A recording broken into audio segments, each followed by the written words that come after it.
चलो देखें सभी लोग, methods of valuation of share, valuation of share कि कैसे हम लोग शेयर की वैल्यू कैलकुलेट करते हैं। तो शेयर की वैल्यू क्यों कैलकुलेट किया जाता है, तो इसके बारे में हम बात कर ही चुके हैं कि भाई अमलगेमेशन पर, रिकंस्ट्रक्शन पर, एब्जॉर्प्शन पर, होल्डिंग पर, शेयर को ट्रांसफर करने पर, शेयर को सेल करने पर, ठीक है ना, और टैक्स का कैलकुलेशन करने पर, बहुत सारी जगहों के लिए हम लोग इसको वैल्यूएट करते हैं। तो वैल्यूएशन ऑफ शेयर निकाला कैसे जाएगा, शेयर की वैल्यू कैसे निकाली जाएगी, तो उसके निकालने के कितने मेथड बताया तुम लोगों को, 3 मेथड तुम लोगों को दिया हुआ है। पहले है नेट एसेट्स मेथड, दूसरा इनकम मेथड, तीसरा fair value method. Net assets से वैल्यू कैसे निकाली जाती है शेयर की, उसका फार्मूला निकाल दिया गया है। इनकम मेथड से कैसे निकाली जाती है, तो इनकम मेथड में 2 बेस बनाया गया, on the basis of dividend और on the basis of earning. तो ऑन द बेसिस के हिसाब, डिविडेंड के हिसाब से क्या होगा और on the basis of earning के हिसाब से क्या होगा, दोनों का फार्मूला अलग लिखा गया है, ठीक है।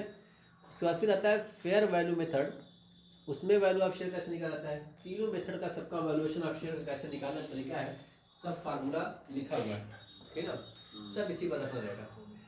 तो जिस तरह से पूरा हम लोग वैल्यूएशन ऑफ गुडविल निकाल रहे थे, पूरा जो है मेथड बेस्ड था, यानी मेथड अगर हमको आता है सारी चीज लग जाएगी, नहीं मेथड आता होगा नहीं लग पाएगी। तो जिस तरह से वैल्यूएशन ऑफ गुडविल का हम लोग टॉपिक खत्म किया है, बिल्कुल वैसे ही हम लोगों का वैल्यूएशन ऑफ शेयर का भी है, और उसकी लगभग बहुत सारी बातें जो है यहाँ पर है भी, ठीक है ना। जैसे अगर हम लोग वैल्यूएशन ऑफ शेयर में सबसे पहला मेथड हम लोग आता है नेट एसेट्स मेथड। तो नेट एसेट्स मेथड से कैसे निकाला जाएगा गुडविल, वो गुडविल कह रहा हूँ, शेयर की वैल्यू। तो वैल्यू ऑफ शेयर में net assets divide by number of share, net assets number of share. तो नेट एसेट्स किसको कहते हैं, तो तुम लोग पढ़ी, total assets minus outside liabilities. इसी नेट एसेट्स को हम लोग कैपिटल इंप्लॉयड बोलते हैं, कैपिटल इन्वेस्टेड भी बोलते हैं, नेटवर्थ भी बोलते हैं, ठीक है। तो नेट एसेट्स को निकालने के लिए total assets minus outside liabilities. तो total assets minus outside liabilities में जब हम लोग अमलगमेशन पढ़ रहे थे तब भी बताया गया था कि टोटल एसेट्स में, टोटल एसेट्स का मतलब दिमाग में आना चाहिए कि हमारे पास कोई भी ऐसी फिक्टिशियस एसेट्स नहीं जाएगी, इसमें बताया गया था। आज भी वही रूल है कि जब भी नेट एसेट निकालना होगा तो total assets minus outside liabilities करना है। तो टोटल एसेट्स में एक्सेप्टेड फिक्टिशियस एसेट्स, यानी फिक्टिशियस एसेट्स क्या रहेंगी, एक्सेप्ट रहेंगी, ठीक है ना। यानी क्या क्या, प्रीलिमिनरी एक्सपेंसेस है, या अंडरराइटर कमीशन है, एडवर्टाइजमेंट एक्सपेंसेस कोई होगा, तो कोई भी डिफर्ड रेवेन्यू एक्सपेंडिचर जिसको हम बोलते हैं उस तरह का खर्चा है, तो सब के सब क्या है, आपकी फिक्टिशियस एसेट्स है, बनावटी संपत्ति है, संपत्ति है नहीं।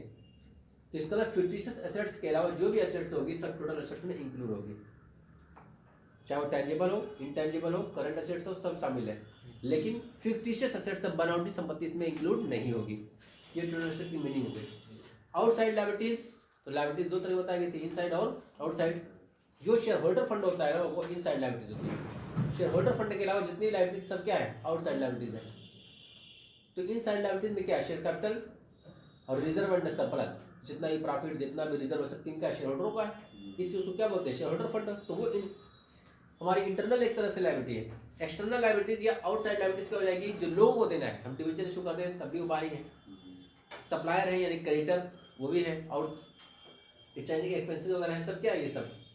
तो इसका मतलब ये सब आउटसाइड लायबिलिटीज है। आउटसाइड लायबिलिटीज, तो टोटल एसेट्स में से आउटसाइड लायबिलिटीज हटा देंगे, जो बचेगा हमारे पास क्या बचेगा, इसका मतलब टोटल एसेट्स 10 लाख रुपए की, आउटसाइड लायबिलिटीज 3 लाख रुपए की, बचा कितना, 7 लाख। वो किनका है, किनका है, वो शेयर होल्डर का है भाई। पूरे 10 लाख के हमारे पास एसेट्स है, उसमें 3 लाख बाहरी लोगों को देना था, दे दिया गया, क्रेडिटर थे, डिबेंचर होल्डर थे, सबको दे दिया गया 3 लाख रुपया।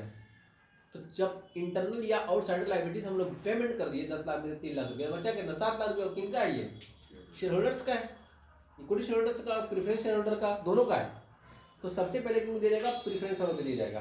किनको दिया जाएगा, प्रेफरेंस वालों को दिया जाएगा। प्रेफरेंस वालों बढ़ा देंगे, अगर मान दें कि प्रेफरेंस होल्डर 2 लाख के थे, बढ़ा दिए, अब बचा कितना आपका, 5 लाख रुपया। जो 5 लाख रुपया वो किनका है, इक्विटी वालों का है। तो 5 लाख रुपया है, तो एक इक्विटी पर कितना दिया जाएगा, तो नंबर ऑफ इक्विटी डिवाइड कर दो तो पता चल जाएगा। अगर 5 लाख रुपया है और 10,000 शेयर हो, 10,000 शेयर है, तो 5 लाख को 10,000 से डिवाइड कर दोगे तो एक शेयर में क्या वैल्यू निकल के आएगी, वही वैल्यू ऑफ शेयर है। क्लियर सबको है? तो इसका मतलब कोई बहुत ज़्यादा टफ नहीं है। Net assets divide by number of share. तो net assets number of share कौन था? शेयर इक्विटी वाला, क्योंकि प्रेफरेंस को पेमेंट करने के बाद जो बचता है उसी को।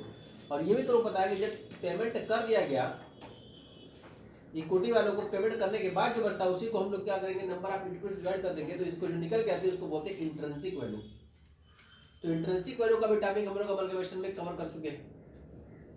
इंट्रिंसिक वैल्यू का भी टॉपिक है, क्वेश्चन नंबर 8 जो लगाया गया था वो उसी का था, इंट्रिंसिक वैल्यू का। ये कैसे निकाला है? इसमें भी वही थी, total assets minus outside liabilities, बचा हमारे पास नेट एसेट्स। इस नेट एसेट्स में से प्रेफरेंस शेयर होल्डरों को पेमेंट कर दिया जाए, जो बचा किनका? इक्विटी वालों बचा। अब इक्विटी वालों को जो बचा है नंबर ऑफ इक्विटी डिवाइड कर दोगे तो पर शेयर जो वैल्यू निकल के आएगी उसको इंट्रिंसिक वैल्यू बोलते हैं। तो इसका मतलब कि सही मायने में वैल्यू ऑफ शेयर जो निकाल रहे हो नेट एसेट्स मेथड से, ये क्या निकल के आ रहा है? इंट्रिंसिक वैल्यू निकल के आ रहा है। क्या निकल के आ रहा है? इंट्रिंसिक वैल्यू इसको बोलते हैं ये। तो अगर क्वेश्चन से पूछे नेट एसेट मेथड निकालो तब भी बात वही आएगी। अगर हमसे पूछता है कि इंट्रिंसिक वैल्यू निकालिए तो इंट्रिंसिक वैल्यू यही है। क्वेश्चन नंबर 8 हम लोग अमलगमेशन का चैप्टर कवर कर चुके हैं, उसमें ये बात बताई गई थी कि total assets minus outside liabilities, आगे नेट एसेट्स। लेकिन इस नेट एसेट्स में से अगर प्रेफरेंस शेयर होल्डर है उनको भी पेमेंट कर दिया जाए तो जो बचेगा इक्विटी वालों का, तो इक्विटी वालों को नंबर ऑफ इक्विटी डिवाइड कर दोगे, उसी को हम लोग इंट्रिंसिक वैल्यू के नाम से जानते हैं। ये नेट एसेट्स मेथड को, चाहे उसको इंट्रिंसिक वैल्यू मेथड को। चलो ये सब हमारी बात हो गई। अब आते हैं इनकम मेथड में। तो इनकम मेथड में जो क्वेश्चन देखा है, बेस ऑन डिविडेंड और base on earning. Base on dividend और base on earning. Base on dividend यानी कि अगर डिविडेंड को बेस बनाया जाए, लाभांश की दर को अगर बेस बनाया जाए तो कैसे निकाला जाएगा? तो उसके लिए बताया गया है वैल्यू ऑफ शेयर का rate of dividend, rate of dividend divide by NRR यानी नॉर्मल रेट ऑफ रिटर्न, और into paid up amount of share. तो रेट ऑफ डिविडेंड कहां से निकल के आएगा? तो उसका भी फार्मूला लिखा दिया हूं कि रेट ऑफ डिविडेंड निकालना चाहते हो तो कैसे निकालोगे? अमाउंट ऑफ डिविडेंड, जो आपको अमाउंट डिविडेंड मिल रहा है, divide by paid up share capital, paid up share capital into 100। Clear है? जैसा कि तुम पढ़े भी हो कि अगर क्वेश्चन में लिखा रहता 10% प्रेफरेंस शेयर, तो 10% प्रेफरेंस शेयर मतलब क्या हो जाएगा कि जो पैसा प्रेफरेंस शेयर लगाएगा उस पर 10% के हिसाब से आपको लाभांश मिलेगा। तो अगर 10 लाख रुपया प्रेफरेंस शेयर कैपिटल है और नाम उसका 10% है, तो डिविडेंड कितना हो जाएगा? डिविडेंड कितना हो जाएगा? 1 लाख। 10 लाख का 10% कितना हो जाएगा भाई? 1 ही लाख रुपया हुआ, 1 लाख रुपया डिविडेंड हुआ। तो अगर हमको लिखा हुआ है 10% न लिखा रहा है तो क्या करेंगे? अगर हमको ये बता दे कि 1 लाख रुपया डिविडेंड दिया गया, कैपिटल 10 लाख में थी, तो रेट क्या रहा होगा? तो रेट तो निकाल सकते हो। तो रेट कैसे निकाला जाएगा? रेट निकाल सकते हैं, जैसे मान के चलते हैं कि अगर आपको 1 लाख रुपए मिला, कितना डिविडेंड मिला? 1 लाख। और कैपिटल कितनी थी आपकी? 10 लाख। इसको इंटू 100 कर दो। इसका मतलब कि अगर आपको डिविडेंड अमाउंट बता दे और आपको कैपिटल पता रहे तब भी आप रेट निकाल सकते हो। डिविडेंड का अमाउंट ऊपर रखना, नीचे कैपिटल का देना, इंटू 100 कर दोगे तब भी निकल के आ जाएगा कि कितना परसेंट आपको डिविडेंड मिला हुआ है। वही निकालना है यहाँ पर रेट ऑफ डिविडेंड में। अमाउंट ऑफ डिविडेंड नीचे paid up share capital into 100। तो प्रेफरेंस वालों को तो अक्सर जो है रेट ऑफ डिविडेंड लिखा रहता है 10%, 12%, 8%, 7%, देखे ही हो, उनको तो फिक्स है। लेकिन इक्विटी वालों को फिक्स नहीं रहता है।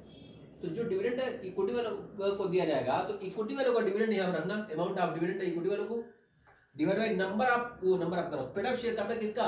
इक्विटी वालों का, इंटू 100 कर दोगे तो नहीं पता चल जाएगा कि इक्विटी वालों को कितना परसेंट दिया गया है। तो रेट ऑफ डिविडेंड निकालने का तरीका है। तो जब रेट ऑफ डिविडेंड निकल गया तो जब वैल्यू ऑफ शेयर निकालना होगा तो क्या लिखोगे? Rate of dividend.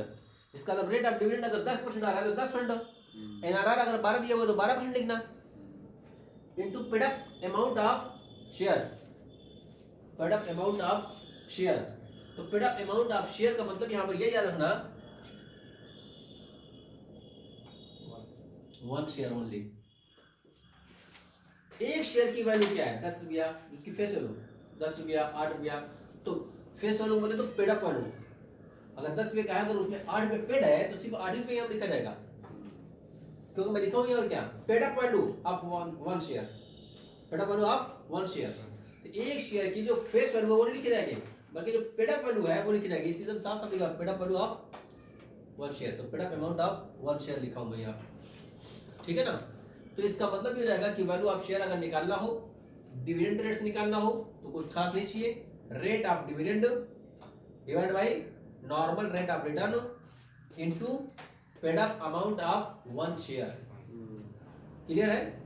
और रेट ऑफ डिविडेंड कहां से निकल के आएगा वो भी पता चल गया कि amount of dividend divide by capital into 100 कर दोगे तो रेट ऑफ डिविडेंड निकल के आ जाएगा। इतनी बात सबको समझ में आ गई। चले अब आते हैं base of earning. Base of earning, तो बेस ऑफ अर्निंग अगर निकालना हो तो वैल्यू ऑफ शेयर, तो उसका क्या तरीका बताया गया, rate of earning divide by NRR into paid up amount of share. यहां पर भी देखो ये लिखा गया, रेट ऑफ डिविडेंड लिखा हूं, वहां पर क्या लिखा हूं, रेट ऑफ अर्निंग लिखा हूं, यहां पर भी एनआरआर लिखा हूं, वहां पर भी एनआरआर है, into paid up amount of one share है, वहां पर भी paid up value of one share है, paid up amount of one share इसको भी कह सकते हैं। यहां पर भी एक ही शेयर वो भी पेड अप, वहां पर भी पेड अप ही बताया गया है, 10 का फेस वैल्यू है और पेड अप कितना है 7 रुपया है, 7 रुपया लिखना वहां पे। अब ये रेट ऑफ अर्निंग कहां से निकल के आएगा, ये भी नॉर्मल चीज है, रेट ऑफ अर्निंग निकालने का तरीका। जैसे यहां पर हम लोग निकाले थे क्या, रेट ऑफ डिविडेंड निकालना था, तो डिविडेंड कितना मिला उनको और कैपिटल कितनी थी, 20 कर दोगे निकल के आ जाएगा। यहां पर आपको अर्निंग निकालना है, तो अर्निंग में का मतलब हो गया यहां पर लाभ, प्रॉफिट, प्रॉफिट ही सब क्या देते हैं, डिविडेंड देते हैं। तो डिविडेंड रेट निकालने के लिए डिविडेंड पकड़ा जाएगा, और जब अर्निंग होगी तो वहां पर क्या निकला जाएगा, पूरी प्रॉफिट पकड़ी जाएगी। बात समझ आ रही सबको, क्योंकि जो प्रॉफिट होती है 10 लाख प्रॉफिट, ये तो पूरी पूरी डिविडेंड ग्रुप में नहीं बढ़ाता है, ये सब जानते हो कि इसमें से जनरल रिजर्व बनाया जाता है और डिविडेंड रेगुलेशन फंड बनाया जाता है, सीआरआर बनाया जाता है, डीआरआर बनाया जाता है, सिंकिंग फंड बनाया जाता है, और ये बहुत तरह के फंड बनाए जाते हैं प्रॉफिट से। उसी में से कुछ हिस्सा जो है डिविडेंड बढ़ाता है, कुछ हिस्सा भी रोके भी रखा जाता है। प्रॉफिट में देखते हो कि प्रॉफिट रहता है, पिछले साल में बचा रहता है, इस साल ये प्रॉफिट आती है, ये सब सारी चीज जानते हो। तो इस साल प्रॉफिट कितनी हुई है, जो जनरल रिजर्व और डिविडेंड बांटने से पहले की है, जो प्रॉफिट वाली इस साल की करंट ईयर की, उसमें क्या बोलते हैं, अर्निंग। उसी प्रॉफिट से जो डिविडेंड बढ़ाता है वो होता है डिविडेंड। तो इस डिविडेंड रेट निकालने के लिए डिविडेंड देखा जाएगा, और यहाँ पर अर्निंग का मतलब profit, current year, current year की प्रॉफिट देखी जाएगी यहाँ पर। तो अर्नड इनकम लिखा हुआ यहाँ पर, और यहाँ पर क्या लिखा, कैपिटल एम्प्लॉयड। अब कैपिटल एम्प्लॉयड में क्या, इक्विटी और प्रेफरेंस दोनों, और रिजल्ट सरप्लस भी। तो कैपिटल एम्प्लॉयड जानते हो इसको कहते हैं टोटल से माइनस आउटसाइड लायबिलिटीज को, या इसी को एक तरीके तुम लोग और लिखा है तुम लोगों को, इसी को कैपिटल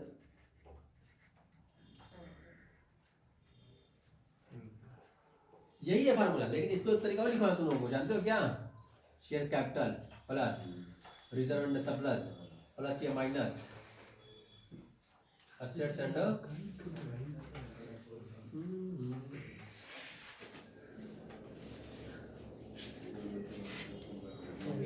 वैल्यूएशन ऑफ एंड। ये भी कोई पहली बार नहीं लिखवा रहा हूँ, मत कहना सर आज पहली बार लिखवा रहे हैं,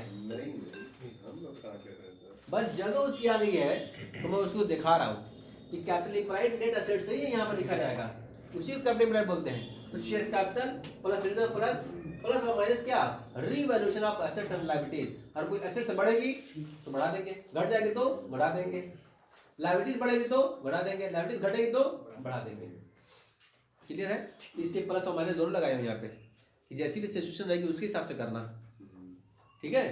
तो ये तुम लोग बताया गया कि टोटल से मैंने आउटसाइड लायबिलिटीज भी कर सकते हो, और इस हिसाब से दोनों से सेम आया था, दोनों क्वेश्चन लगा के दिखाया भी गया था तुम लोगों को, यहाँ पर भी सेम आएगा। चैप्टर बदल जाने की वजह से मेथड थोड़ी बदल जाएगा, मेथड तो ही रहेगा, निकालने का तरीका वही रहेगा।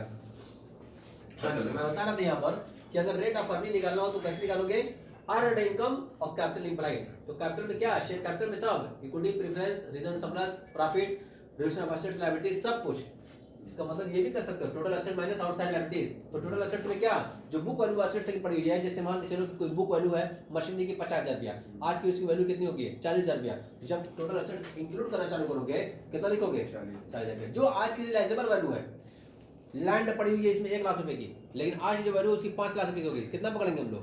5 लाख।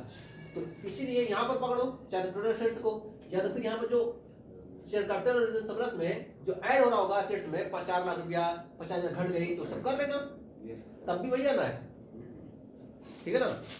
तो इसका मतलब अर्नड इनकम और कैपिटल इंप्लाइड, और कैपिटल इंप्लाइड बोल तो नेट एसेट से ही को कर दे, ठीक है। और इनटू 100 कर दो तो क्या निकल जाएगा आपका? रेट ऑफ अर्निंग निकल जाएगा। यहाँ पर रेट ऑफ अर्निंग करना, मान के चलो वो भी 10% आ गया, ये 12% आ गया, और ये एक वैल्यू कितनी है? 7 रुपया है, कर देना, वैल्यू ऑप्शन निकल के आ जाएगी, ठीक है।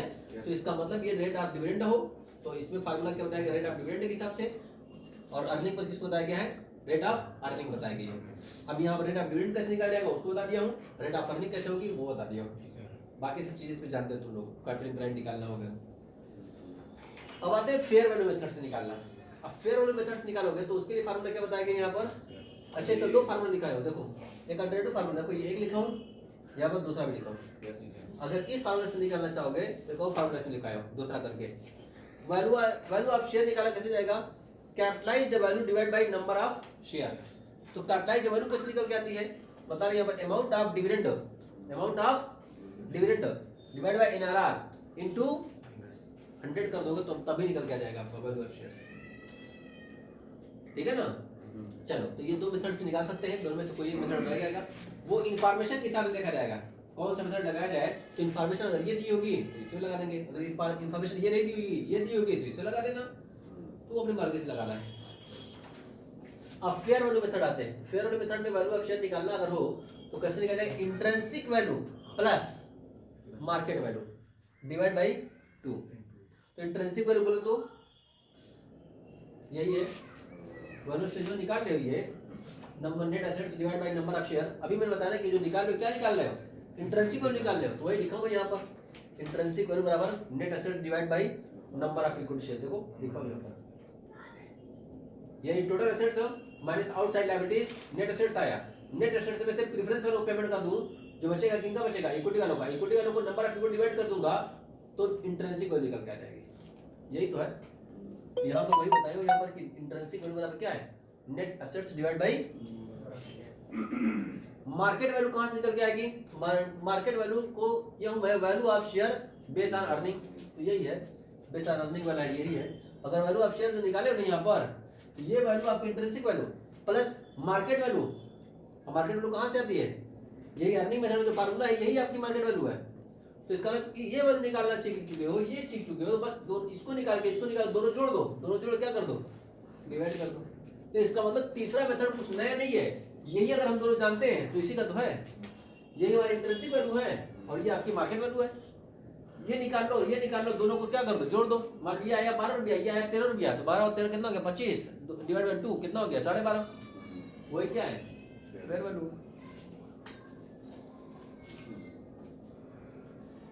बात मेरी है, इसका मतलब फेयर मार्केट वैल्यू जो निकाला जाता है वो हम लोग निकाल कुछ अलग नहीं है, इंट्रिंसिक वैल्यू निकालना जानते हैं हम लोग।